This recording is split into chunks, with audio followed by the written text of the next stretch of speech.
Thiruvananthapuram fort manor ഹോട്ടലിന് bomb ഭീഷണി. Email വഴിയാണ് സന്ദേശം എത്തിയത്. പോലീസ് അവിടെ പരിശോധന നടത്തുന്നുണ്ട്. ഉമേഷ് ബാലകൃഷ്ണൻ വിവരങ്ങളുമായി ചേരുന്നുണ്ട് തിരുവനന്തപുരത്ത് നിന്ന്. ഉമേഷ്, എന്താണ് ഇതുമായി ബന്ധപ്പെട്ട് പോലീസ് സംശയിക്കുന്നത്?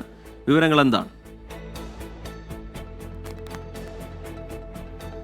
ഇമെയിൽ വഴിയാണ് ഇത്തരമൊരു ബോംബ് ഭീഷണി സന്ദേശം എത്തിയത്. ഇപ്പോൾ ഫോർട്ട് മാനർ ഹോട്ടലിൽ ഇപ്പോൾ പരിശോധന, പോലീസിൻ്റെയും ഡോഗ് സ്ക്വാഡിൻ്റെയും പരിശോധന തുടരുകയാണ്. ഏകദേശം 1 മണിക്കൂറോളമായി പോലീസിൻ്റെയും ഡോഗ് സ്ക്വാഡിൻ്റെയും പരിശോധന നടക്കുന്നത്. ഇതുവരെ അസ്വാഭാവികമായ ഒരു കാര്യവും കണ്ടെത്താൻ കഴിഞ്ഞിട്ടില്ല. ഇവർക്ക് രാവിലെയാണ് മെയിൽ വന്നത്. ഈ മെയിൽ അതിനുശേഷം ഏകദേശം 12 മണിക്ക് ശേഷമാണ് ഈ മെയിൽ ശ്രദ്ധയിൽപ്പെടുന്നത്. അപ്പോൾ തന്നെ പോലീസിനെ വിവരമറിയിക്കുകയും ചെയ്തു.